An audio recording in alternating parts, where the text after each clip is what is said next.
Hey YouTube, Paraborn here, back again with another video for you guys, and today I'm going to be doing some brewing. I hope you guys enjoy.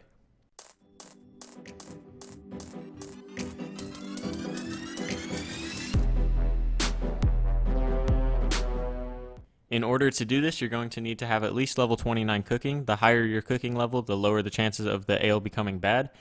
And you're also going to need to have completed Ghost Ahoy, The Giant Dwarf, and Cabin Fever if you want to play Trouble Brewing to have an increased chance of your ale maturing, which is worth a lot more.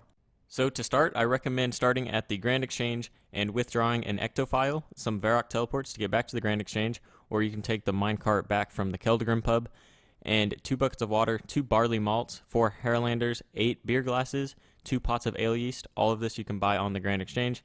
And also 2 packages of the stuff, which you get from playing the Trouble Brewing minigame. It's not required, but it does increase the chances of the ale maturing by a lot.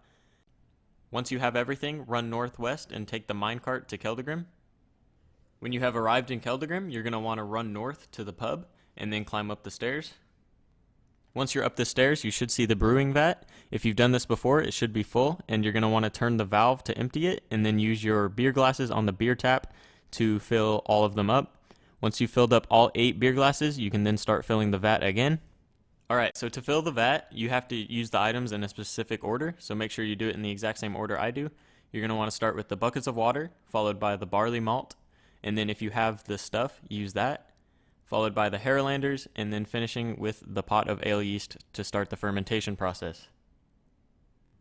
Alright, so now that we've finished the first vat, let's head back to the Grand Exchange, deposit our beer glasses, and withdraw all the same items so we can do it all again in Port Phasmatis. Once you have everything, empty your ectofile and head to the pub in Port Phasmatis. Once you're there, climb down the trap door and do everything we did in Keldegrim the exact same way here. I arrived a little early and my ale wasn't finished fermenting yet. And this is because the vat in Port Phasmatis takes usually 2 days to finish fermenting, and the vat in Keldegrim can take 8 hours to 2 days.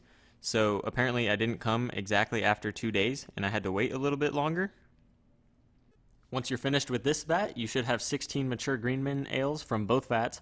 So teleport to Varrock, and then we will sell them and see how much we get. Alright, so the 16 Greenman's Ale just finished selling, and I sold them for 600k. Now the cost of the supplies was right around 5 or 10k, so we did profit almost exactly the 600k. And you might be thinking, well, this says you profit 1 mil in 3 minutes. Well, that's because there's another ale you can do called Axeman's Ale, and you can make that using oak roots instead of the Hairlanders, and those sell for 70k each.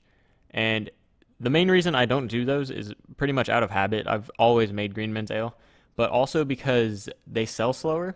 I just know that the Greenman's Ale will sell. I have tested the Axeman's Ale before and it did sell, and I probably should honestly be testing that more and probably moving over to using that full time, but I've still been using the Greenman's Ale and I like it a lot, so just check the prices when you're deciding which one you want to do. If you decide to do the Axeman's Ale, you will profit about 1.1 mil, assuming both of the vats come out matured. And as I said before, both of the trips took a total of 3 minutes to complete. So 1.1 mil in 3 minutes is absolutely insane. Some tips I want to give you guys before we end the video is if you're having trouble buying the pots of ale yeast, you can simply bring pots to the vats, and the NPC that's wandering around the vats will fill them up for you for 25 GP each pot. Now, you don't have to do Trouble Brewing to get matured ales, but it does increase your chances. So if you're ever just standing around and you don't know what to do, you could definitely go hop in the Trouble Brewing minigame and hopefully have some fun while you do it. It's not very hard at all. And just one game will give you the whole trip's worth of the stuff if you do it right. So yeah, it's very easy. I hope you guys enjoyed. If you want to come hang out with me, check out the links in the description and make sure you subscribe so we can make more money together in the future. I'll see you in the next one.